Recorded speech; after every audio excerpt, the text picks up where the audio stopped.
본 방송에서 제공하는 투자 정보는 투자 판단에 대한 조언입니다.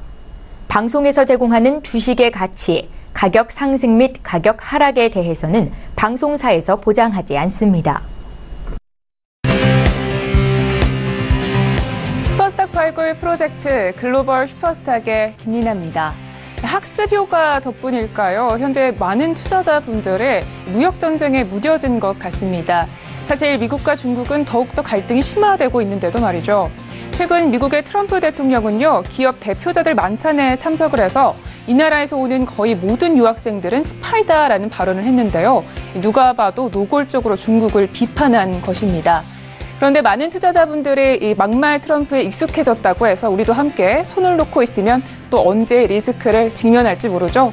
한 주를 마무리하는 금요일이지만 오늘도 저희 글로벌 슈퍼스탁과 함께 하시면서 무역 전쟁에 대비하는 전략을 만들어 가시기 바랍니다. 저희 방송은요, 서울경제TV 홈페이지 그리고 톡스타 홈페이지를 통해서 함께 하실 수 있습니다. cntv.co.kr, 톡스타.co.kr을 통해서 접속해 보시기 바랍니다. 참고로 본 방송에서 제공하고 있는 정보는 투자 판단에 대한 조언일 뿐 주식 가치나 수익률을 보장하고 있지 않습니다. 저희 서울경제TV는 자본시장법을 준수하여 1:1 투자상담, 유사수신행위, 무인가 영업행위, 불법 대역의 정보 및 가입 권유 등 모든 불법 사항들 엄중하게 금지하고 있습니다. 출발하기 이전의 시장 동향부터 체크해 보도록 하겠습니다. 네, 먼저 국내 증시로 가보도록 하겠습니다. 먼저 코스피 지수입니다. 현재 코스피 지수는요, 0.73% 내리면서 2286선으로 이어가고 있습니다. 수급 동향도 함께 체크해 보도록 하겠습니다. 현재 코스피에서 외국인이 많이 팔고 있는데요, 913억 원 정도 매도 중입니다. 개인은 783억 원, 기관은 97억 원 정도 매수 중입니다. 이어서 코스닥 지수도 함께 체크해 보도록 하겠습니다. 현재 코스닥 지수는 0.16% 소폭 내리면서 788선을 이어가고 있습니다. 역시 수급 동향 함께 보셔야겠죠. 코스닥에서는 기관이 많이 팔고 있는데요. 198억 원 정도 매도 중이고 외국인은 86억 원 정도 매도 중입니다. 이 전문가들은 7월에 비해서는 8월에 더욱더 투자 심리가 개선될 것이다 라는 말들을 내놓고 있습니다. 기술적 분석으로도 양지수 모두 에너지를 응축하는 모습입니다. 이어서 해외 선물 지수 확인해 보도록 하겠습니다. 먼저 나스닥 지수입니다. 현재 나스닥 지수는 0.24% 내리면서 7,458선으로 이어가고 있습니다. S&P 500 지수도 함께 확인해 보시죠. S&P 500 지수는 0.17% 내리면서 2,849선을 이어가고 있습니다. 이어서 달러 인덱스 체크해 보도록 하겠습니다. 달러가 다시 소폭 반등을 하는 모습인데요. 현재 달러 인덱스는 0.07% 오르면서 95선을 유지하고 있습니다. 이어서 골드 지수입니다. 이 달러가 반등을 시도하자 골드는 다시 눌림세를 보이는 모양새였는데요. 현재 골드는 0.07% 소폭 오르면서 1,215달러로 거래 중입니다. 마지막으로 크루드오일 살펴보도록 하겠습니다. 유가는 미국의 이란 경제 제재에 주목하는 모습입니다. 현재 크루드오일은 0.22% 내리면서 66달러로 거래 중입니다. 이어서 중국 시장으로 가보도록 하겠습니다. 중국의 증권관리감독위원회에서 외국인의 투자를 확대하겠다라는 발표를 하면서 호조세가 이어졌었는데요. 상해 종합지수는 1.83% 오르면서 2,794선에서 마감을 했습니다. 이어서 항생지수도 함께 확인해 보도록 하겠습니다. 항생지수는 0.88% 오르면서 28,607선에서 마감했네요. 마지막으로 암호화폐 시세 확인해 보도록 하겠습니다. 9시 기준이고요. 업비트 기준의 시세입니다. 먼저 비트코인입니다. 비트코인은 700만 원대에서 계속 거래가 되고 있는데요. 730만 원대를 지지선으로 작용하고 있는 것 같습니다. 이 중에서는 현재 에이다가 0.71%로 가장 강세를 띠고 있습니다. 다른 코인들은 어떻게 이어가고 있을까요? 현재 변동이 별로 없는 모습을 보여주고 있는데요. 리플이 마이너스 0.25%, 네오는 0.35% 오름세를 기록 중입니다. 마지막으로 거래량 체크하고 가도록 하겠습니다.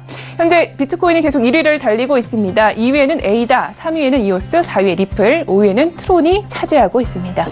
네, 이렇게 해서 모든 시세 확인을 해봤습니다. 이제 본격적으로 출발을 해보도록 하겠습니다. 저희 최윤 캐스터와 함께 이슈들 체크해 보시죠.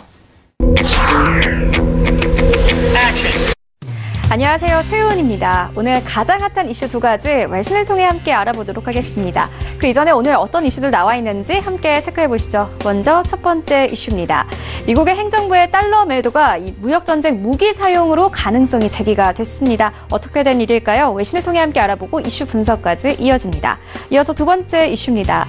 아제르바이잔 가스관 사업이 미국의 이란 제재에서 면피가 됐다 이런 소식이 함께 전해져 왔습니다. 어떤 내용인지 함께 외신을 통해서 함께 알아보도록 하겠습니다. 먼저 첫 번째 외신입니다. 블룸버그에 나온 기사고요. 제목 보시면요. JP Morgan says Trump may sell dollars as weapon in United States trade war. 이렇게 제목 나와 있는데요. 아까 말했던 그대로 이 트럼프가 달러 매도를 무역 전쟁에서 이 무기로 쓸 수 있게 됐다. 이렇게 설명을 하고 있습니다. 어떻게 된 내용인지 자세히 보도록 하겠습니다. 현재 기사에서는 미국과 중국의 무역 전쟁이 격화되고 있는 가운데 트럼프 미국 정부가 달러 매도를 무기로 쓸 수 있다는 전망이 나왔다. 시장 분석가들은 트럼프 대통령이 통화와 관련해 끝까지 압력을 행사할 가능성을 배제할 수 없다고 지적하고 있다. 이렇게 기사에서 설명을 하고 있습니다. 기사 한 줄 함께 더 보시죠. 한 전문가는 이렇게 이야기를 하고 있습니다. 우리의 기본적인 시나리오는 아니지만 더 개입적인 통화 정책으로 전환할 수 있는 가능성을 배제할 수 없다. 그리고 최근 정부에서는 이 달러 약세를 원한다는 의사 표현을 계속 해왔다. 이렇게 설명을 하고 있습니다. 앞으로 정책이 바뀌게 될지 조금 이따가 이슈 분석에서 함께 해보도록 하겠습니다. 이어서 두 번째 외신 함께 보도록 하겠습니다. SP글로벌에 나온 기사고요. 제목 보시면요. US confirms Iran sanctions waiver for Azerbaijan natural gas pipeline to Turkey, Europe. 이렇게 제목 나와 있는데요. 이란 제재에서 이 아제르바이잔 천연가스 파이프라인은 제외됐다. 이렇게 설명을 하고 있습니다. 자세한 내용 함께 보도록 하겠습니다. 현재 이 기사에서는요, 미국이 이란에 대해 초강력 제재를 복원했으나 아제르바이잔 가스관 사업에 대해서는 제재가 면제된 것으로 나타났다. 이렇게 설명을 하고 있습니다. 이 사업에 대해서 조금 더 자세히 알아보도록 하겠습니다. 네, 이 사업의 지분은 아제르바이잔 정부와 국영 석유 회사가 모두 보유하고 있지만 이 가스관으로 운반되는 천연가스가 이란 국영 석유 회사의 10%를 보유한 샤네니즈 가스전에서 생산된다는 것이 문제가 되고 있다. 이렇게 설명을 하고 있습니다. 네, 앞으로도 유가는 어떻게 움직이게 될지 지금부터 이슈 분석 이어집니다. 네, 최윤 캐스터 수고하셨습니다. 이제 본격적으로 글로벌 이슈를 자세하게 분석을 해보도록 하겠습니다. 저희 금요일장 글로벌 이슈 행가이드를 꾸며주시고 계시는 윤진 멘토님 나와주셨습니다. 안녕하세요. 네, 안녕하세요. 네, 반갑습니다.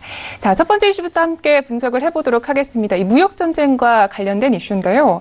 달러 매도를 통해서 무역 전쟁에 무기로 쓰겠다, 이게 무슨 의미인가요? 네, 사실 중국이 그동안에 계속해서 통화 정책을 일부러 떨어뜨렸죠. 네, 일부러 위안화 가치를 떨어뜨리면서 지속적으로 이제 미국과의 상대적인 무역 이권에 개입을 했습니다. 네, 사실 달러 매수에도 좀 일부러 돈을 넣었었고, 네, 정부 자체가 정부 돈을 직접적으로 움직였는지 혹은 뭐 은행 돈을 움직였는지 이 부분에 대해서는 퀘스천 마크가 분명히 있지만 일단 중국 정부 자체가 조금 더 은행들에게 직접적으로 관여가 들어갈 수 있는 만큼 미국보다는 자율적인 움직임이 덜합니다. 그래서 정부 자체적으로 은행들을 움직일 수 있는 그런 파워가 있다라고 좀 보실 수 있을 것 같고요. 그래서 그 힘을 좀 약간 이용해서 위안화는 매도 관점, 그다음에 달러는 매수 관점으로 플레이를 좀 던졌습니다. 그래서 그동안에 어떻게 보면은 미국이 약하방을 계속해서 이어오면서 1년간의 하락세를 만들어 왔고, 그걸로 인해서 이제 약달러의 상태를 만들어 왔는데, 그 부분을 해지를 시켰죠. 중국이 해지를 시켜서 본인들의 무역의 이권을 다시 되찾을 수 있도록 만들었습니다.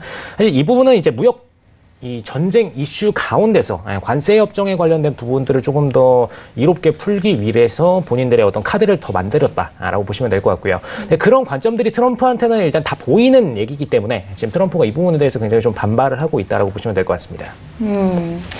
자, 그러면 여태까지는 이 미국 정부가 현재 통화에 개입한 사례가 없었는데 트럼프 같은 경우에 좀 움직일 수 있는 가능성이 있을까요? 일단 2000년도 이후로는 이제 직접적으로 뭐 개입하지 않았다 이렇게 사실 얘기를 했는데, 마지막으로 달러에 개입했던 거는 이제 매수 쪽 개입으로 2011년에 일본 대지진 이후로 엔고 사태가 일어나고 나서 이제 마지막으로 좀 개입을 했었죠. 근데 이때 이후로 사실상 뭐 트럼프가 아예 정책을 안 취했다라고 보기에는 좀 어렵고요. 사실 트럼프가 딱 취임하고 나서부터 본인이 내세운 정치 공약이 있었죠. 애초에 약달러를 만들어서 무역의 이권을 찾아가겠다, 이런 이슈를 미리 던짐으로써 본인이 집권하고 나서 1년 기간 동안에는 계속해서 약달러를 만들어냈습니다. 사실 진폭 자체로 보시면 거의 103선에서 아래 88달러 선까지 떨어졌었기 때문에 지금 굉장히 좀 큰 폭으로 하락세를 만들어냈었다라는 부분을 인지를 하실 수가 있고요. 다만 이번에 언급하는 부분은 정부 자체에서 지휘를 해서 돈을 써서 일부러 달러에 대한 매도를 칠지, 아니면은 그냥 그대로 본인들의 어떤 정책을 밀어서 유지를 할지, 두 가지 선택안으로 인해서 결정이 될 텐데, 지금 트럼프가 얘기하는 거는 그 방금 말씀드렸던 전자 쪽의 얘기입니다. 조금 더 강력한 정책이죠. 사실 지금 최근 들어서 88선에 도달하고 나서 달러 인덱스가 반등을 들어갔죠. 이 반등을 들어간 이유 자체가 이제 앞으로는 강달러의 포지션으로 취하겠다라고 이제 문우진이랑 동시에 같이 한번 얘기를 했었습니다. 그 뒤로 나서 이제 강달러로 전환을 해서 95선까지 최근에 좀 올라왔었는데 이 포지션이 추후 다시 약달러 포지션으로 전환할 수 있는 가능성에 대해서 열어두는 것, 그다음에 추가적으로 미국 정부가 돈을 써서 이걸 빠르게 일부러 내릴 수도 있다라는 거를 압박하는 상태로 보시면 될 것 같습니다. 근데 이 상태 자체가 지금 트럼프가 일부러 앞으로 취할 가능성이 있느냐 없느냐에 대해서는 퀘스천 마크가 좀 던져질 텐데 사실 저는 좀 이게 진행되기는 어렵다고 좀 보고 있습니다. 지금 뭐 이쪽에서 뭐 퍼플리 이코노미스트가 주장한 것도 똑같지만 일단 미국 자체가 이거를 추진하고 싶었다면은 기존의 지금 강달러 정책에 대해서 다시 취소를 하고 약달러 정책으로 우리는 앞으로 가겠다라고 미리 발언을 했겠죠. 근데 굳이 이 부분을 발언하지 않은 모습을 볼 때 지금 현재 상태에서는 굳이 약달러 모멘텀을 추진하려고 하는 움직임은 없다라고 보셔도 될 것 같고요. 다만 중국이 자꾸 뭔가 위안화를 매도치고 달러를 매수치는 이런 행위들이 보이는 게 좀 트럼프의 마음에 안 들겠죠. 그러다 보니까 이런 모멘텀을 없애고자 우리는 이렇게 칠 수 있으니까 자꾸 환율 개입하지 말아라. 이런 관점으로 좀 보시면 될 것 같습니다. 알겠습니다. 그러니까 경고의 의미라는 거군요. 네, 이렇게 해서 첫 번째 이슈는 여기까지 분석을 해보도록 하고요. 자, 다음 이슈 함께 분석을 해보겠습니다. 자, 이란 제재와 관련된 이야기인데 현재 미국의 이란 제재 좀 어느 정도의 진행 상황인가요? 네, 사실 7일장부터 이미 도입이 들어갔습니다. 많은 분들이 이제 이란 제재가 들어갔는지 안 들어갔는지에 대해서 인지가 좀 없으신 분들이 계시는데 이미 7일장에 다 서명하고선 집행하기로 들어갔고요. 미국 동부 시간 기준으로 7월 딱 0시 1분부터 스타트 들어갔습니다. 우리나라 시간으로 는 7일 낮 1시 1분부터 적용이 됐고요. 이때부터 일단 첫 제재를 들어가고 나서 본격적으로 이제 기금속 자동차에 대한 무역 제한 이렇게 딱 세 가지 파트에 대해서 들어갔는데 뭐 추가적으로 내용은 더 있습니다. 내용은 더 있지만 이제 대표적인 맥락으로 이 세 가지를 좀 보시면 될 것 같고요. 사실 금이나 기금속 자동차는 어떻게 보면은 이란으로 수출되는 부분에 대해서 차단을 하는 거기 때문에 사실 그냥 이란의 어떤 상류층이죠. 상류층들이 이거에 대해서 좀 불편함을 느낄 수 있는 그냥 그 정도의 제재로 보시면 될 것 같고요. 그 이후에 더 제재가 커지는 건 이제 이란 측에서 원유 수출에 대한 봉쇄가 11월에 들어갑니다. 그래서 이 봉쇄까지 들어가게 될 경우에는 제재가 더 세게 발휘가 될 걸로 보여집니다. 알겠습니다. 자, 그런데 기사의 내용을 지금 살펴보니까요. 이 아제르바이잔 가스관 사업이라는 게 있는데 이것에 대한 저희가 이해가 좀 필요할 것 같아요. 개념에 대해서 설명을 좀 해주시죠. 네, 일단 제가 좀 구글 어스를 통해서 이걸 좀 보여드릴 텐데, 이 아제르바이잔이 이제 여기가 아래쪽이 이란입니다. 아래쪽이 이란 지도가 이렇게 있고요. 그 다음에 위쪽에 지금 카스피해가 위치해 있습니다.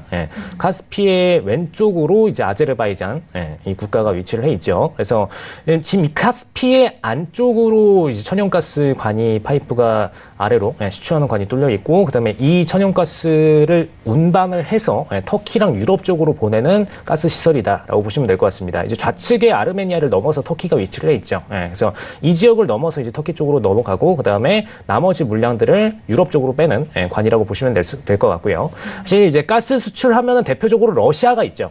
러시아가 사실 최근에 이제 저번에 나토 회의가 있을 때도 독일이랑 트럼프랑 한번 붙었을 때 트럼프가 이제 독일한테 한 발언이 러시아의 파이프관을 갖고 있다 보니까 이 부분에 대한 경제 고려 때문에 러시아에도 돈을 지불하면서 러시아에 대한 강력한 국방비를 지출하지 못하는 게 아니냐, 이런 얘기를 한번 했었습니다. 그래서 그러다 보니까 지금 이 아제르바이잔을 통해서 들어가는 천연가스관에 대해서 당연히 유럽 입장에서는 러시아를 견제를 주면서 본인들의 어떤 가스를 공급하기 위한 출처로 좀 생각을 하고 있고요. 그래서 지금 미국 입장에서는 이 파이프관을 건드려 봤자 좋을 게 없다라는 관점입니다. 일단 러시아도 사실 최근에 좀 트럼프랑 푸틴이나 사이가 좋다 보니까 이제 적대국처럼 느껴지지 않을 뿐이지, 사실 중국 다음으로는 러시아가 적국은 맞거든요, 원래는. 그러다 보니까 미리 좀 수단을 마련하기 위해서 이쪽 아래쪽에 천연가스관을 파이프라인을 설치를 해놓는 거를 좀 생각을 해야 되는 게 정상적인 방식이고요. 그다음에 지금 미국이 추가적으로 생각을 하는 부분이 하나가 더 있습니다. 최근에 이제 천연가스 가격이 계속 폭등을 하고 있죠. 오일이 최근에 살짝 떨어졌었는데 폭등했다가 다시 떨어졌다가 좀 반복했는데 뭐 그저께장에 저희가 볼 때는 거의 한 300대 가까이 떨어졌었습니다. 그러고 나서 뭐 다시 약반등을 보여주고 이런 흐름은 보여줬지만 일단 천연가스는 반대로 계속해서 치솟고 있어요. 그 이유 자체가 오일에 대해서는 추가 공급을 할 공급처들이 어느 정도 남아 있긴 하지만 천연가스는 당장 지금 이란 제재를 들어가게 되면은 이 카스피해 측에서 발굴해내는 이 천연가스에 대한 지분 자체가 이란이 약 10% 정도를 보유를 하고 있습니다. 이란 석유 기업에서 10%를 보유하고 있기 때문에 이 지분에 대해서 미국이 커버링을 쳐버리면은 앞으로 천연가스 가격이 추가적인 폭등이 일어날 수가 있다라는 관점이 분명히 있었죠. 그래서 그 부분 때문에 사실 뭐 유럽만 피해를 받는 게 아니고요. 미국 안에서도 이제 천연가스 원자재들이 다 올라가고 나면은 이제 본인들도 이제 천연가스를 추가적으로 개발을 해서 영위하는 사업들이 있기 때문에 그쪽 파트에서의 원자재 문제가 많이 생길 수가 있습니다. 이번에 최근에 좀 발생했던 사태가 뭐 이제 좀 소규모 TV 업체였는데 직원들을 전부 다 내쫓았어요. 전부 다 내쫓고선 사실상 폐업 상태로 들어갔습니다. 그러다 보니까 이번 무역 전쟁 이후에 계속해서 피해가 미국 내부적으로 발생하고 있다라는 볼멘 소리가 점점 늘어나고 있기 때문에 지금 트럼프 입장에서는 이 원자재 가격 폭등, 그 다음에 수입되는 가격 관세 폭등 이런 모든 전반에 대한 비용을 계속해서 상승을 좀 압박을 해야 되는, 상승하지 못하도록 압박을 해야 되는 이런 상태에 위치를 해 있습니다. 그래서 그 관점에서 이 천연가스에 대한 개발을 어느 정도 허용을 해줬다라고 보시면 될 것 같습니다. 알겠습니다. 그러면 지금 이러한 가스관이 미국의 이란 제재에서 면제가 됐다라는 거잖아요. 네. 방금 아까 말씀도 해주셨지만 미국에 있어서도 굉장히 가스관이 중요한 존재인 것 같은데 그런 이유 때문에 면제가 된 걸까요? 네, 일단 뭐 그런 이유가 대표적이고요. 이제 뭐 표면상으로는 이제 뭐 남북가스관에서 사업이 이란 제재 행정명령에 대한 정책, 이제 뭐 13,846호다. 이 제재 면제 조항에 포함이 된다. 이렇게 해서 뭐 말은 했지만 사실 뭐 미국이 이런 뭐 조항 하나 때문에 이 모든 것들을 면제를 안 하고 이런 국가는 아니기 때문에 일단 도움이 미국에 되느냐 안 되느냐가 일단 첫 번째 요소죠. 근데 그 요소를 보실 때 지금 이란에는 어느 정도 도움이 되는 거 맞습니다. 이란에도 경제적으로 플러스 요인을 주는 거기 때문에 사실 미국 입장에서 전혀 문제가 없다면 이걸 막고 싶을 거예요. 분명히 압박을 주고 제재를 확실하게 가하고 싶을 텐데 일단 미국 자체에서도 천연가스 가격이 폭등을 해주면은 좋을 건 없습니다. 왜냐하면은 뭐 분명히 본인들은 이제 생산해서 판매를 하는 국가이기 때문에 단가가 올라가면은 원래는 좋지만 최근에 이제 관세 정쟁이랑 같이 엮이면서 원자재 가격 폭등으로 이제 기업들이 자꾸 망해가는 상황이 발생을 하다 보니까 이게 뭐 굳이 폐업 상태로 안 들어가더라도 이미 재무 상태가 안 좋아지는 건 다 알고 있습니다. 그래서 이 상태에서 굳이 원자재 가격을 빠르게 폭등을 시킬 필요는 없다. 그래서 그 관점으로 보시면 될 것 같고요. 이거를 그냥 대표적으로 사례를 보실 수 있는 게 최근에 이제 유가가 한번 폭등을 했었죠. 이란권 제재 이후로 70달러 선 위로 폭등해서 거의 한 75달러 가까이도 올라갔었습니다. 근데 이때 포지션에서 중동 국가들한테 빠르게 산유량을 늘려라라는 재촉을 좀 했었죠. 사실 미국 입장에서 보자면은 그냥 본인들이 산유량 늘리고 그리고 단가 더 올려서 더 비싸게 팔고 하면 좋지 않을까라는 생각이 드는 반면에 굳이 이런 얘기를 했다는 거는 분명히 원자재 가격 폭등에 대해서 고려를 하고 있다라고 보시면 될 것 같습니다. 알겠습니다. 자, 이렇게 해서 이슈 두 가지는 여기까지 분석을 해보도록 하겠습니다. 자, 이번에는요, 저희 해외 선물 시장에서 잘 대응할 수 있도록 멘토님의 가이드를 한 줄 평 듣도록 하겠습니다. 네, 멘토님, 오늘의 가이드는요? 네, 최종 목표는 중국입니다. 최종 목표는 중국이다. 네. 그러니까 지금 미국은 사실 중국을 건드리려고 하고 있다 이런 말씀이신 거잖아요. 그죠. 사실 이제 이란을 공격하게 된 이유 자체도 중국에 대한 몸매통이 굉장히 컸었죠. 지금 이란의 어떤 천연가스나 오일들을 계속해서 수입을 해주고 있는 국가가 중국이기도 하고요. 그러다 보니까 지금 이란에 대해서 이 공급처를 끊어버렸을 때 중국의 제재를 가하는 부분이 있고, 그다음에 플러스로 북한이 똑같이 핵 관련 국가이기 때문에 이란을 먼저 성공격해주면은 북한도 선택안이 없어집니다. 그럼 이 관점에서 볼 때 북한은 압박을 할 수가 있죠. 그럼 중국이 당연히 2차적으로 압박이 되는 부분이고요. 최근에 이제 이용호 외무상이랑 같이 이란이 만났습니다. 이 부분을 보시면은 이란과 북한이 얼마나 지금 동일한 상태 위치에 있다라는 걸 인지를 하실 수가 있어요. 그래서 이란의 선 압박, 그 다음에 북한의 후 압박, 마지막으로 최종적으로는 중국 압박. 이렇게 보시면 될 것 같습니다. 알겠습니다. 이렇게 해서 가이드 한 줄 평까지 모두 들어봤습니다. 오늘 글로벌 이슈앤 가이드는 여기까지 마무리를 하도록 하고요. 저희 윤진 멘토님은 코인 이슈앤 가이드에서 다시 모시도록 하겠습니다. 오늘도 말씀 고맙습니다. 네, 감사합니다. 글로벌 이슈앤 가이드 화면으로 정리하겠습니다. 네, 정리 도와주세요.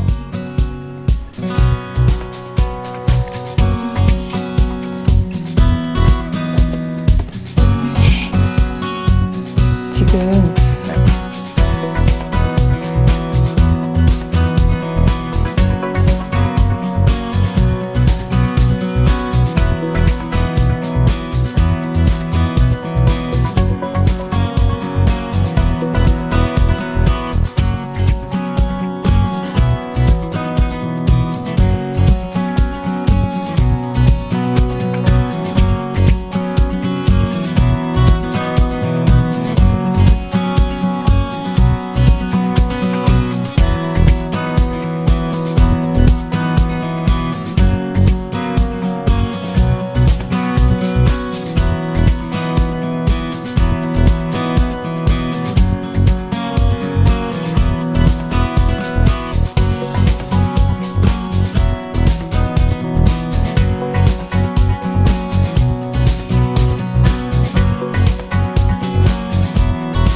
살아가는 여정에서 여러분의 가이드가 되어드리는 저희 글로벌 슈퍼스탁, 이번에는 차이나 이슈 앤 가이드 시간으로 돌아왔습니다. 중국 시황 이야기 그리고 유망 투자 종목에 대해서 소개를 들어보실 수 있습니다. 자, 먼저 어떤 이슈들이 나와 있는지 화면으로 만나보시죠.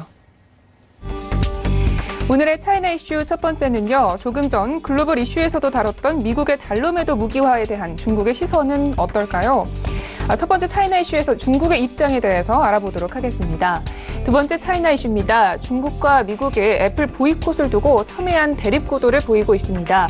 중국은 애플이 무역 전쟁의 최대 피해자가 될 것이라고 하지만 미국은 중국이 섣부르게 애플을 보이콧하지 않을 것이라고 주장하는 건데요. 관련 소식 두 번째 차이나 이슈에서 살펴보겠습니다. 네, 이제 좀 더 깊이 있는 분석을 시작을 해보도록 하겠습니다. 저희 김정철 본부장님과 함께합니다. 네, 안녕하세요. 네, 안녕하십니까. 네, 반갑습니다. 자, 저일장 중국장에 대해서 좀 알아보고 싶은데요. 마감장은 어떻게 됐나요? 네, 참 중국장이 좀 간만에 또 반등을 했습니다. 반등을 했는데 중요한 건 이 반등 자체가 기술적 반등, 아직까지는 기술적 반등이다라는 거를 우리가 꼭 염두를 해 두셔야 될 것 같습니다. 그러니까 완벽한 반등이라기보다는 일단은 기술적으로 좀 반등을 해줬다. 뭐 이렇게 보시면 좋을 것 같고요. 그리고 우리가 이제 지금 보시면 아시겠지만 상해종합 같은 경우는 어제 한 1% 넘게 좀 1.83% 정도 상승을 했거든요. 그리고 창업한 지수, 선전 성분 지수 역시 선전 성분 지수 2%, 창업한 지수는 3% 넘게 급등을 한 그런 모습을 보여줬습니다. 그러니까 전반적으로 분위기는 뭐 나쁘진 않았습니다. 나쁘진 않았는데 문제점은 뭐였냐면 이제 이런 부분들이 일부 종목에 골고루 좀 퍼져서 급등 이제 서로 이제 좀 나눠서 나온 게 아니라 좀 일부 종목에 좀 집중되어 있었다는 건데 일단은 업종별로 보자면은 현재 전기전자 IT 쪽이 급등을 했고요. 항공기계도 그다음 전자부품, 의료기기, 가전, 바이오제약, 식품 뭐 이렇게 급등을 했는데 특히 이제 중국 명상장비 이 업체 하이캉웨이즈, 그러니까 하이크비전이라고 제가 이것도 소개시켜 드린 적이 있어요. 이 종목도 하이크비전도 하이크비전하고 통신전비업계 GT가 이렇게 상한가까지 올라갔습니다. 중국 상한가는 30%라고 생각하시면 안 돼요. 우리나라하고 다릅니다. 중국 상한가는 10%이기 때문에 상한가라 그래도 10% 정도 상승했구나. 이렇게 보시면 제일 좋을 것 같습니다. 그리고 이제 중국 국무원이 이제 전날에 과학기술 육성을 위해서 과기용 소도조를 창설을 하겠다. 이렇게 하면서 이제 하이테크 종목들이 주로 많이 상승을 했고요. 그리고 이제 현재 중국하고 미국하고 현재 무역전쟁 중이지 않습니까? 이런 부분들이 현재 오히려 중국은 자국 내에서 좀 하이테크를 더 육성해 보려는 그런 움직임을 좀 보여주고 있다. 뭐 이렇게 보시면 좋을 것 같고요. 중국 같은 경우 어제 좀 추가적으로 분위기가 좀 더 좋았던 건 뭐냐면 CPI가 전년 동기에 비해서 한 2.2% 정도 올랐거든요. 그러니까 소비자 물가 상승률이 좀 더 오르면서 시장 예상치보다는 살짝 좀 올라갔다. 그런 부분들이 조금 더 긍정적으로 좀 작용하지 않았나 그렇게 좀 생각을 해볼 수 있겠습니다. 네, 알겠습니다. 이렇게 중국 시황 마감을 좀 알아봤고요. 자, 첫 번째 이슈부터 살펴보도록 하겠습니다. 저희 글로벌 이슈에서도 다뤘던 이야기인데 먼저 내용부터 좀 들어보겠습니다. 네, 일단 우리가 지금 최근에 많이 이제 중국, 미국 무역 전쟁에 대해서 이제 많이 얘기를 하고 있지 않습니까? 그런데 이제 제가 글로벌 이슈에서 이게 다뤄졌다라는 건 무슨 얘기냐면, 센스가 있으신 분이에요. 이런 거는 이제 사실 저 말고 이렇게 다른 분이 다뤄지라고는 별로 생각을 안 했는데, 왜냐면 이거는 이제 월가나 이쪽은 상당히 좀 이해도가 깊어야지 이게 가능하거든요. 일단 트럼프가 달러 매도를 미중 무역전쟁 무기로 좀 쓰려고 지금 생각을 만지작 하고 있는데, 그 JP 모건 이코노미스트가 이제 보고서에서 이럴 수 있다, 이럴 가능성이 좀 있다. 달러 매도를 트럼프가 할 가능성이 있다라고 얘기를 좀 했는데, 이제 좀 더 개입적인 통화정책 전환 가능성을 배제하지 못한다라는 거, 그 부분에 대해서 요인이 있다라는 부분을 이제 계속 얘기를 하고 있습니다. 이번 미중 간 무역 전쟁에서 현재 트럼프가 달러 매도를 무기로 쓰겠다는 것은 사실 달러와 약세를 통해서 외환 개입을 시도하겠다라는 거잖아요.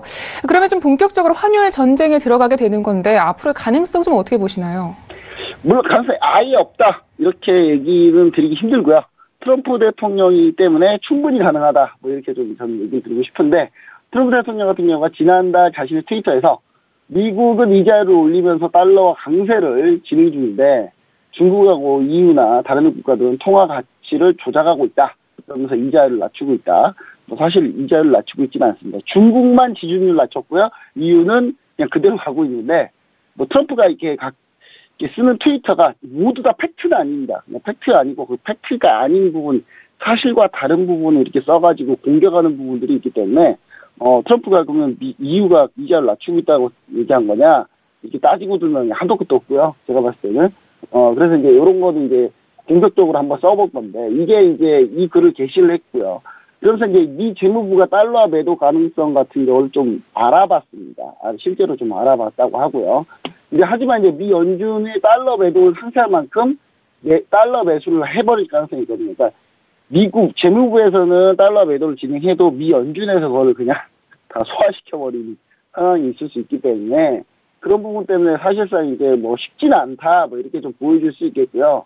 근데 이제 이 달러 강세가 글로벌 유동성을 좀 줄이면서 세계 디플레이션을 좀 압박할 수 있다. 이런 부분들을 좀 우리가 좀 감안을 해봤을 때 그러니까 달러만 강하고 다른 통화들이 전부 다 약해지면은 결국은 달러만 강하게 되면서 전 세계가 디플레이션에 좀 빠질 가능성이 좀 있기 때문에 사실 경제적으로 봤을 때도 달러가 여기서 제가 봤을 때는 약세로 꺾이는 게 좀 맞다, 사실은. 근데 이제 이 부분이 뭔가 하나의 모멘텀이 좀 필요한 거예요. 근데 그 모멘텀이 나타나기 전까지는 좀 쉽지 않은 상황이고, 그렇다고 해서 트럼프 대통령이 파월 연준의장을 불러가지고, 야, 좀, 금리 좀 이상하지 말래? 이렇게 시작하면 이제 그때부터 난리 나는 거기 때문에, 제가 거기 갈 가능성까지는 없더라도, 일단 재무부 차원에서 뭔가 조치를 취할 가능성은 좀 있다, 뭐 이렇게 보시면 좋을 것 같습니다.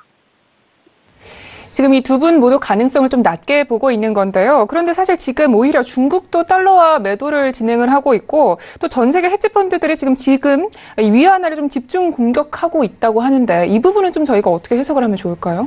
네, 우리가 사실 전 세계에서 가장 큰 자본시장은 어떤 거냐면요. 주식시장이 아닙니다. 외환시장입니다. 외환시장이 전 세계에서 제일 큰 자본시장이거든요. 그 다음이 채권시장, 그 다음이 이제 주식시장인데 이제 이 외환시장에서 우리가 모르는 사이에 미국 헤지펀드들이 지금 정말 엄청나게 위안화를 공격했습니다. 그래서 여기 한류 시장에서 위안화가 집중적으로 공격 대상이 되고 있는데요. 사실 중국 같은 경우는 위안화가 좀 가치가 떨어지면 기분이 좋아요. 왜냐하면 관세 붙여도 미국이 관세 붙인다 하더라도 관세 효과가 상쇄되기 때문에. 근데 중요한 건 이게 태도에도 너무 떨어진다는 거죠. 너무 떨어지기 때문에 위안화 가치가 하락하는 것 때문에 중국 당국이 개입을 할 정도인데 이제 이에 따라서 이제 고시환율도 1달러당 7위안까지 떨어지지 않을까라는 생각을 좀 하고 있고요. 떨어진다는 얘기는 위안화가 좀 1달러당 이제 위안화가 올라간다는 얘기예요. 그러니까 잘 생각하셔야 됩니다, 이거. 이럴 것으로 보이는데 이는 이제 중국 당국이 이제 환시에 좀 개입을 하고 있습니다. 달러가 집중 매도하면 위안화 가치 하락을 방어하고 이제 달러를 같이 집중 매도를 하고 있어요. 그러니까 중국 당국이 위안화 가치를 올리기 위해서 달러를 매도를 때리고 있습니다. 근데 달러 매도를 하고 있는데 현재로서는 이게 역부족입니다. 왜냐하면 글로벌 우리가 뻔히 알잖아요. 예전에 조지 소로스 파운드화 공격하는데 영국 정부가 누가 이기나 보자 한번 붙었다가 정말 크게 한번 깨진 적이 있지 않습니까? 그러니까 제가 봤을 때 자본시장에서는 헤지펀드도 정말 무섭거든요. 근데 이제 중국 금융당국이 수합을 통해가지고, 그러니까 굳이 뭐 달러 지금 매도 때리는 것보다 달러를 매도를 하면은 정말 자기가 보유하고 있는 달러가 계속 줄어들거든요. 우리나라 IMF 때 같은 경우가 그런 경우인데 중국에서 약간 좀 똑똑하게 좀 대응을 하고 있는 것 같습니다. 중국 당국이 수합을 통해가지고 간접해법을 준비 중인데요. 위안화로 달러와 현물을 매입한 다음에 1년 뒤에 매도 계약을 체결해놔요. 현물 가격을 떨어뜨리면서 달러당 위안화 환율을 낮추기 위해서 좀 많이 노력을 하고 있습니다. 그러니까 선물 가격을 낮춰버리는 거예요. 선물 가격을 낮춰버리는 거기 때문에 실제로 현물 환율이 하락하면 선도 환율이 더 빨리 하락하거든요. 그러니까 그런 부분들이 있지만 지금은 이제 완전 그 반대다. 지금 현물 가격이 떨어지고 있지만 선도 환율 쪽에서 이렇게 올라오기 때문에 그런 부분들이 조금 이제 상쇄를 시켜주고 있다. 수합 거래로 지금 상쇄하고 있다. 이렇게 보시면 좋을 것 같고, 이렇게 되니까 이제 글로벌 헤지펀드들이 공격적으로 좀 약간 덤비지 못하고 있습니다. 그러니까 공격을 우르르 했다가 어느 정도 승리를 봤어요. 어느 정도 수익을 많이 봤는데, 추가적으로 이제 완전히 공격하기에는, 중국이 좀 똑똑하게 대응하니까 이 다음 전쟁을 좀 준비하고 있는 그런 모습인데요. 사실 트럼프 대통령 같은 경우는 이런 상황까지 다 염두하고 중미 무역 전쟁을 준비한 거기 때문에 이런 부분들 미국의 이제 글로벌 헤지펀드들이 얼마나 열심히 중국과 잘 싸워줄지 이 부분을 좀 우리가 좀 지켜보시면 좋을 것 같고, 오히려 주식 매도, 그러니까 위안화 쇼배팅을 이제 좀 자제를 하고요. 중국 증시에 매도를 많이 했어요. 그래서 최근에 최근 지난주부터 해가지고 중국 주식이 급락한 이유가 이 위안화 숏배팅 대신 주식 매도를 많이 했던 그런 모습을 좀 보였다. 우리가 이렇게 이해하시면 가장 좋을 것 같은데 지금 이제 좀 쇼커버링이 중국 주식에서 나오고 있다. 이렇게 보시면 좋을 것 같습니다. 네, 알겠습니다. 자, 이렇게 해서 첫 번째 이슈는 여기까지 분석을 해보도록 하겠습니다. 자, 계속해서 다음 이슈를 함께 볼게요. 자, 이 중국의 애플을 보이콧할 가능성이 점쳐지고 있다는 이야기인데 먼저 어떤 이야기인지 좀 이야기를 들어보겠습니다. 네, 미국의 전형적인 미국 기업 하면은 뭐 애플이라고 볼 수가 있죠. 근데 중국 관영 언론 같은 경우가 애플이 무역전지 최대 희생양이 될 거다. 미리 선전포고를 해놨어요. 근데 CNBC의 진 크레머 같은 경우가 애플 같은 경우는 중국의 최대 고용자이기 때문에 보이콧은 불가능하다. 뭐 이렇게 얘기했는데 제 생각은 다릅니다. 예, 보이콧할 가능성이 상당히 높다. 이렇게 좀 얘기 좀 드리고 싶네요. 네. 이 지금 상황에서 중국이 애플을 보이콧할 가능성이 좀 어느 정도가 되는지 궁금한데 사실 궁극적으로는 중국이 애플을 좀 보이콧을 할 준비를 할 거라고 생각이 저는 듭니다. 지난번 좀 구글하고는 좀 정반대로 이렇게 될 것 같은데 좀 가능성 저희 짚어주시죠. 네, 사실 구글은 합작회사 설립해가지고 그 합작회사에서 구글이 수익을 가져가는 구조긴 하지만 중국이 합작회사의 대표가 되는 거거든요. 그러면 중국이 지분이 더 높습니다. 그래서 구글 같은 경우는 받아들일 가능성이 상당히 높은데 애플 같은 경우는 현재 중국에서 스마트폰을 판매하고 있죠. 중국에서 2위 정도 하고 있습니다. 스마트폰 점유율은. 근데 애플답게 역시 매니아층이 많아요. 그래서 점유율이 매니아 구성이 많이 되어 있는데 화웨이, 오포, 비보 같은 경우가 이제 최근에 약진하면서 점유율이 많이 하락하고 있습니다. 그래서 애플을 충분히 대체할 만한 선택지를 중국은 이미 보유하고 있는 상태이기 때문에 이제 그런 부분에 대해서 공격적으로 할 가능성이 있습니다. 다만 이제 중국 역시 당장은 이제 하청 공장들, 애플의 하청 공장들이 대부분 중국에 있습니다. 그러니까 대만 기업, 폭스콘 대만 기업이지만 중국에 공장을 두고 있거든요. 그래서 애플 보이콧이 자국 국민들 일자리 문제가 좀 발생할 가능성이 있다. 이렇게 좀 볼 수 있고요. 실제 폭스콘 같은 경우는 애플의 중국 점유율이 무너지면은 사실상 뭐 같이 무너진다. 뭐 이렇게 좀 보셔도 좋을 것 같아요. 알겠습니다. 자, 이렇게 해서 저희 이슈 모두 여기까지 체크를 해보도록 하겠고요. 자, 계속해서 매매 전략 시간으로 가보도록 하겠습니다. 오늘도 유망 투자 종목에 대해서 소개를 해주실 텐데 오늘은 또 어떤 종목인가요? 네, 오늘은 일단 먼저 처음 가져온 게 이제 메이리그룹입니다. 메이리그룹. 메이리그룹이 있는데 양명바이오도 가져왔는데 양명바이오도 차트를 제가 지금 치지 못했는데 일단 차트를 한번 다시 한번 펴볼게요. 이게 양명바이오인데요. 양명바이오 제가 추천할 당시의 차트입니다. 추천할 당시의 차트인데요. 추천할 당시의 차트이기 때문에 지금은 뭐 당연히 좀 다르겠죠. 상황이 좀 다릅니다. 왜냐하면 좀 상황이 많이 밀렸거든요. 종목이 많이 밀렸기 때문에 지금 이제 추천할 당시를 보시면은 이렇게 돌파가 나왔을 때 이게 진행을 했는데 위안화 매도를 멈추고 중국 증시 매도를 치면서 이게 이제 쭉 주가가 이렇게 쭉 빠졌는데 아직 이 언저리에서 현재 부근에 있거든요. 그나마 덜 빠졌습니다. 그러니까 제가 얘기 드리는 게 뭐 제가 제 자랑하려고 하는 게 아니고 일단은 제가 그 최대한 피해가 없는 종목들 위주로 많이 한다라는 거 다시 한번 얘기 드리고요. 양명바이오 살짝 밀렸다가 지금 다시 올라왔고 매수가만 딱 준 상황이에요. 제가 매수가 2라인 줬거든요. 2라인. 그래서 현재 매수가 라인을 하향해서 매수가를 살짝 하향한 상태인데 지금 이후에 이제 122평, 이 122평을 따라서 행보하고 있습니다. 그래서 매수 비중을 좀 절반으로 좀 그래도 좀 줄이자. 양명바이오 같은 경우는 잘 버텼어요. 지금 다른 바이오도 다 지금 폭락했는데 양명바이오는 잘 버텼습니다. 제가 선전지명이 좀 있었던 것 같아요. 그래서 손절가는 기존의 65.500 그대로 유지합니다. 그대로 유지하고요. 아직 갭이 많이 있죠. 이쯤에서 오고 있기 때문에. 그래서 이제 그리고 최종 목표가는 95위안 그대로 유지를 하고요. 다만 매수 비중, 전체 물량의 비중을 좀 줄이자. 저는 이렇게 좀 얘기를 드리고 싶어서 리뷰를 드리고요. 그 다음 종목 한번 보겠습니다. 그 다음 종목이 메이리그룹입니다. 메이리그룹 이미 수익 실현하고 한번 빠져나왔는데요. 제가 지금 다시 한번 좀 재접근해 볼만 하다라고 지금 얘기를 드리고 싶어서 가지고 나왔습니다. 현재 메이리그룹 에어컨 파는 회사예요. 에어컨 파는 회사. 네, 중국 엄청나게 덥다고 합니다. 중국도 우리나라만 더운 거 아니에요. 중국도 에어컨 불티나게 팔리고 있기 때문에 메이리그룹 지금 정신이 없다 그래요. 지금 사람이 없어가지고 에어컨 설치 기가가 없어가지고 못 파는 그런 실정이라고 합니다. 그래서 지금 제가 봤을 때 지금 급락 나오고 살짝 밀렸잖아요. 우리는 수익 실현 1차 수익 실현하고 손절가 매수가를 올렸는데 매수가에서 손절돼서 손실은 하나도 없는 상태였는데 지금 다시 매수 포인트가 나왔다. 그래서 지금 현재 매수가는 44위안 신천 상장돼 있기 때문에 44위안으로 접근해 주시고 분할로 접근합니다. 41.900, 44, 41.900, 40.500 이렇게 해가지고 이 3분할로 3분할로 접근해 주시면 메이드그룹 같은 경우 반등해서 이렇게 쭉 갈 가능성이 상당히 높다. 실적이 워낙 좋기 때문에 1차 목표가는 46.300, 2차 목표가 53.000 위안 이렇게 보시면 좋을 것 같습니다. 네, 알겠습니다. 오늘의 기업은 메이디그룹과 양명바이오였습니다. 자, 오늘도 멘토님 말씀 모두 고맙습니다. 네, 감사합니다. 차이나 이슈 앤 가이드 화면으로 정리하겠습니다.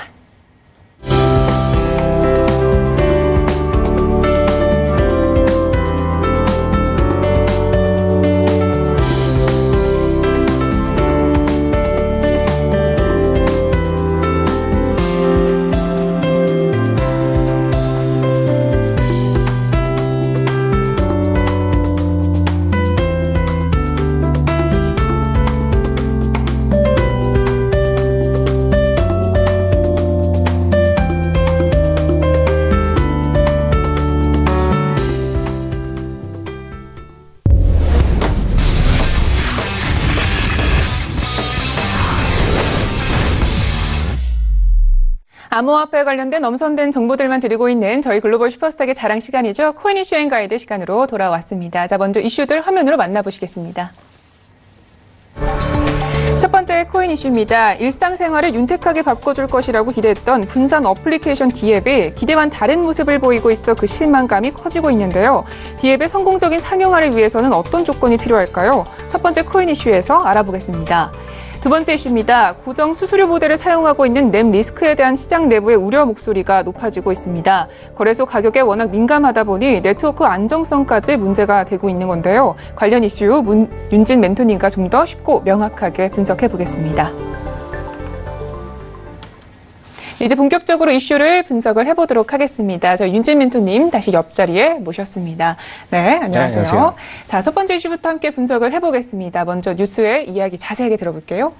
네, 일단 이번에 이제 D앱 건이 저번에 한번 이제 도박으로 한번 좀 문제가 됐던 플랫폼입니다. 이제 이더리움 자체에서 만들어낸 D앱 플랫폼인데 이쪽 플랫폼이 최근에 이제 도박건으로 좀 쓰이면서 이 플랫폼이 잘못 쓰여가는 게 아닌가라는 관점이 좀 제시가 됐었죠. 그다음에 이제 150억 건 가량이 거의 뭐 한 보름 만에 이쪽 도박건으로 넘어가는 사태 때문에 이더리움 자체에서도 이 D앱을 좀 막아야 되는 게 아닌가. 일부 업종만 딱 허용을 해주고 특정 업종에 대해서는 규제를 해야 되는 게 아닌가. 이런 얘기들이 있었는데. 문제는 규제를 하기에는 지금 D앱 이용자 수가 좀 너무 적은 게 좀 문제로 대두가 되고 있습니다.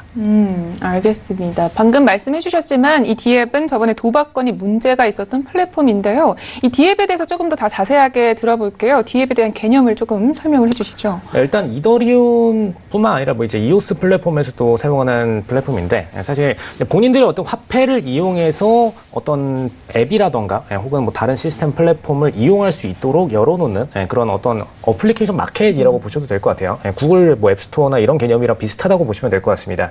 근데 이 어플리케이션 자체를 공급하는 이 플랫폼인데 이 플랫폼 자체가 좀 이용자 수가 많다면은 사실 이런 이슈가 안 나왔을 것 같은데 일단 도박건 때문에 저번에 한번 문제가 되고 나서 이제 뭐 150원 한 번에 쭉 빨아들이고 아직까지도 이제 이 포모 3D라는 친구들이 운영이 되고 있는 상태입니다. 그래서 지금 이 문제건도 있는 반면에 문제는 이 게임 플랫폼 그다음에 도박 플랫폼 중심으로 돈이 몰리면서 나머지 플랫폼들의 이용자 수까지도 줄어들고 있고요. 근데 뿐만 아니라 이 도박건이나 뭐 게임 플랫폼을 이용하는 이용자 수 자체도 적은 게 좀 문제로 대두되고 있는 상태입니다. 근데 그 이유 자체가 일단 이더리움 플랫폼 기반에서 이제 이더리움이 좀 생각했던 거는 이더리움 투자자들이 워낙 많잖아요. 워낙 많고 이제 판돈도 크다 보니까 본인들이 이제 플랫폼을 딱 오픈해 놓으면은 이 이더리움 사용자들이 전부 다 이쪽 플랫폼으로 넘어와서 이용을 해주고 거래를 해주고 할 줄 알았는데 생각보다 이렇게 거래를 하는 사람들이 별로 없는 겁니다. 한마디로 지금 이더리움에 지금 투자하고 있는 투자자분들은 본인들의 돈을 벌기 위해서 투자하는 거지 어떤 이 이더리움을 이용해서 뭔가를 해보고자 하는 의도가 굉장히 좀 적다라고 보실 수 있을 것 같고요. 좀 데이터 기준으로 말씀을 드리면은 일단 D앱 가운데 737개 D앱 가운데 지금 518개가 게임 도박업입니다. 그러면 사실상 지금 이더리움을 이용해서 뭔가 사업을 영위할 수 있는 개수 자체가 굉장히 좀 제한적이라고 볼 수가 있을 것 같고요. 제가 기존에도 좀 많이 말씀을 드렸던 게 일단 암호화폐로 빠져나왔지만 암호화폐라는 것 자체가 가상화폐의 성질을 버리지를 못했어요. 그러다 보니까 어떤 뭐 카드라던가 이런 쪽에서는 포인트로 활용이 됐었고 사실 게임 쪽에서는 이제 뭐 게임 머니로 활용이 됐었던 게 가상화폐였죠. 이 가상화폐의 개념을 암호화폐로 블록체인으로 감싸서 끌고 나온 게 암호화폐입니다. 그러다 보니까 이 플랫폼이 기존에 가지고 있었던 게임이라던가 도박, 그 다음에 뭐 카드사에서는 이제 포인트 정도까지만 쓸 수가 있었던 상태고요. 근데 아직 카드사들 중에서 포인트를 중간 매개로 해서 결제 시스템으로 도입하고 있는 업체가 그렇게 많지 않습니다. 신한카드는 저번에 한번 시도를 하긴 했었는데 사실 신한카드 자체의 플랫폼으로 시도를 했던 거지 뭐 이더리움의 디앱으로까지 굳이 들어가서 이걸 시도할 이유가 없었고요. 사실 포인트라는 개념 자체가 결제 시스템으로 연동이 되려면은 본인들 카드사 안에서 이 부분을 다 연동을 해서 처리를 해야 되기 때문에 굳이 다른 쪽의 어떤 플랫폼의 디앱으로 들어갈 이유가 없습니다. 오히려 이 암호화폐들을 본인들이 이용해서 플랫폼화를 시켜야 되는 상태죠. 그러다 보니까 이 친구들이 반대로 여기로 들어오는 경우는 거의 없고요. 그럼 나머지 시장은 남는 거는 일단 게임이랑 도박 시장밖에 안 남습니다. 그럼 이 시장에서 사용되는 가치는 당연히 이쪽으로 편중이 될 수밖에 없고요. 그럼 나머지 시장 추가적으로 이제 이더리움 측에서는 어플리케이션 마켓처럼 굉장히 좀 다양한 어플리케이션을 좀 출시될 거다라고 생각을 했던 것 같은데 그런 관점들이 전혀 안 생기고 있다는 게 문제점으로 부각된다라고 보시면 되겠습니다.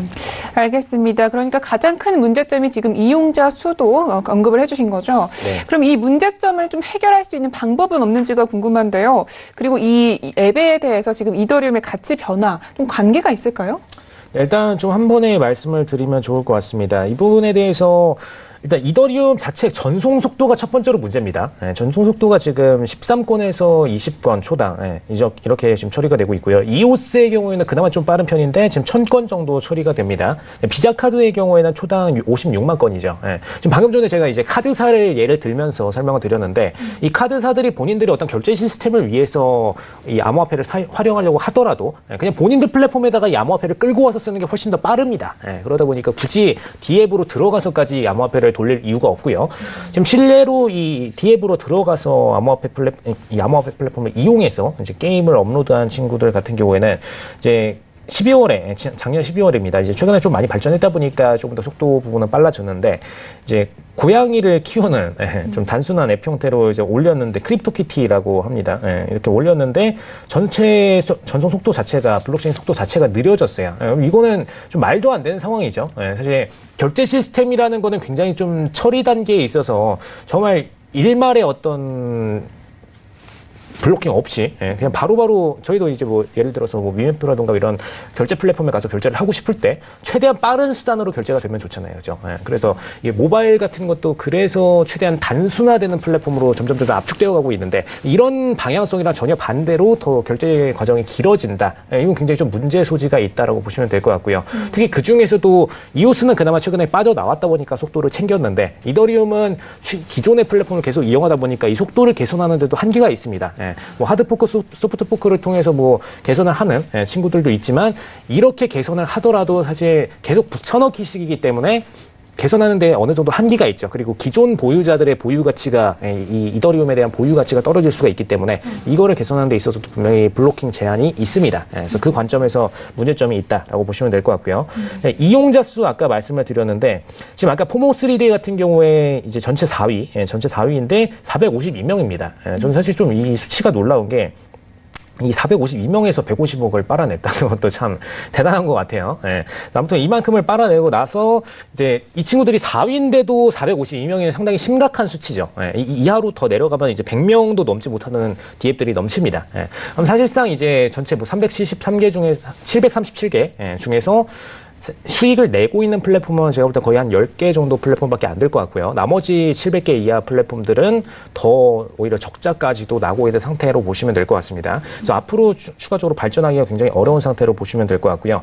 그다음에 이 플랫폼 자체가 갖고 있는 핵심적인 문제가 이제 구글 앱스토어나 이제 구글의 이제 플레이스토어, 그다음에 애플의 앱스토어 같이 어떤 모바일과 직접적으로 연동돼서 본인들의 서비스를 제공할 수 있도록 만들어져 있어야 되는데 그냥 이더리움의 어떤 가치, 그다음에 뭐 이오스는 이오스만의 가치, 투자자들이 많다 보니까 우리 투자자들이 다 이용을 해주겠지라는 그 어떤 막연한 생각 때문에 바로 본인들 플랫폼으로 오픈을 해버렸어요. 어떻게 보면 애플이 앱스토어를 열듯이 우리는 이용자들이 많을 거야라는 관점에서 오픈을 한 거죠. 근데 전혀 이용자가 많지 않았습니다. 그러다 보니까 지금 앞으로 앱스토어나 지금 구글 플레이스토어로 적극적으로 그냥 들어와서 디앱을 연동시키는 방식으로 문제를 풀어나가지 않으면은 사실상 이용자 수가 지금처럼 없는 상황이 지속이 돼버릴 수가 있습니다. 그럼 사업자들도 처음에 초기 단계는 열심히 하겠죠. 열심히 하다가 돈 못 벌면은 결국에는 뭐 한 3개월, 4개월 있으면은 금방 다 빠져나갈 수밖에 없습니다. 이 상태에서는 이 D앱의 앞으로의 활용화 가능성이 굉장히 낮아진다라는 점에 있어서 화폐의 가능성, 기능성도 분명히 떨어질 수 있다는 거를 좀 인지를 하시면 되겠고요. 일단 D앱 자체가 만들어진 목적이 이 이더리움이든 뭐 각 화폐를 어딘가 쓸 수 있도록 만들기 위해서 본인들이 실물 시장에 못 쓰이다 보니까 자꾸 비트코인도 밀리고 있죠. 못 쓰이다 보니까 본인들만의 플랫폼에서 활용할 수 있도록 만들어 놓는 상태, 이 상태가 지속이 되고 있다라고 보시면 되겠습니다. 알겠습니다. 자, 첫 번째 이슈는 여기까지 좀 마무리를 하도록 하고요. 계속해서 다음 이슈 함께 볼 텐데요. 좀 빠르게 설명을 부탁드릴게요. 일단 넴 리스크 이 통화들이 이제 거래소 가격에 민감하다. 이제 고정 수수료로 가다 보니까 이 가격이 굉장히 민감한 상태로 보시면 될 것 같습니다. 지금 이 고정 수수료 모델에 안전성 위험이 따른다는 게 무슨 이야기인지를 잘 모르겠습니다. 이 같은 문제가 추후에 좀 어떤 상황을 야기한다는 거죠? 네, 사실 이제 여기서는 이제 노드라는 표현을 썼는데 이제 뭐 넴이나 리스크뿐만 아니라 사실 뭐 네오스랑 이제 최근에 이제 상장됐던 테조스 같은 경우에도 똑같이 고정 수수료 모델을 쓰고 있고요. 이 고정 수수료 모델을 쓸 경우에는 이 거래소에서 거래가 되더라도 본인들이 어떤 거래 수수료로서 일정하게 떼가야 되는 부분을 뭐 가치가 올라가면 올라가는 대로 더 많이 떼가고 떨어지면 떨어지는 대로 적게 떼가고 이런 유동적인 수수료 정책을 통해서 이 딱 통화 가치에 맞춰서 수수료를 떼가야 되는데 이러지 못하다 보니까 거래량이 늘어나고 가격이 올라감에도 수수료를 많이 떼가지 못하는 상황 때문에 오히려 수익적인 부분에서도 마이너스가 생기는 부분이 있고요. 그다음에 가치가 떨어지면 반대로 또 너무 통화 가치 하락으로 인해서 거래 유동량만 늘어나고 사실 통화 가치 자체는 너무 떨어지다 보니까 수수료를 챙기기가 애매하고 이런 부분들 때문에 이 거래소 노드 측에서도 굉장히 좀 마이너스를 보고 있다라는 관점으로 보시면 될 것 같습니다. 근데 일단 이 넴이랑 리스크가 대표적으로 두 가지가 문제가 되는데 이 넴이랑 리스크 자체는 이 온체인 거버넌스 자체가 안 됩니다. 온체인 거버넌스를 간단히 얘기를 드리자면은 의회적인 기능이랑 똑같이 보시면 될 것 같아요. 의회에서 이제 법을 바꾸죠. 법을 바꾸는데 이런 기능이 이 친구들한테는 없습니다. 그래서 사실상 지금 이 고정 수수료율을 가격이 떨어지든 올라가든 여기에 맞춰서 온체인 거버넌스가 있으면 의회에서 우리 수수료를 바꾸자 해서 바꿀 수가 있어요. 근데 이 친구들은 그 기능이 없기 때문에 앞으로도 계속해서 가격 변동이 있을 때마다 더 문제가 될 가능성이 높다라고 제시가 되는 부분이고요. 반대로 이제 뒤에 말씀드렸던 테조스나 네오 같은 경우에는 의회 기능이 있기 때문에 본인들이 어떤 플랫폼이 계속해서 커나가고 가치가 올라가면 여기에 맞춰서 수수료를 올리면 올리자. 그냥 동의를 하고서 의회에서 처리를 해버리면 땅땅땅 하고선 올릴 수가 있는 상황으로 보시면 되겠습니다. 그래서 이 거래소나 중간단에서도 전부 다 수수료를 챙기는 과정에서 변동을 줄 수가 있고요.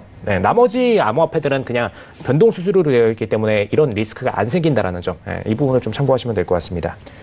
알겠습니다. 자, 그렇다면 이 온체인 거버넌스를 좀 구축을 하면 좋겠네요. 이렇게 해서 저희 이슈는 여기까지 분석을 해보도록 하겠습니다. 저희 코인 이슈 앤가이드 여기서 마무리를 할게요. 오늘도 말씀 모두 고맙습니다. 네, 감사합니다. 네, 글로벌 이슈. 오늘의 글로벌 슈퍼스타 저희는 해외 선물과 중국 주식 그리고 암호화폐까지 전 세계를 대상으로 유망 투자 종목 발굴하기 위해서 열심히 달려왔습니다. 저희 방송은요. 서울경제TV 홈페이지 그리고 톡스타 홈페이지를 통해서 함께 하실 수 있습니다. cntv.co.kr, 톡스타.co.kr을 통해서 접속해 보시기 바랍니다. 참고로 본 방송에서 제공하고 있는 정보는 투자 판단에 대한 조언일 뿐 주식의 가치나 수익률을 보장하지 않는다는 점 고지해 드립니다. 글로벌 슈퍼스타 오늘은 여기까지입니다. 주말 잘 쉬시고요. 저희는 다음 주 이 시간에 찾아뵙도록 하겠습니다. 함께해 주신 여러분 고맙습니다.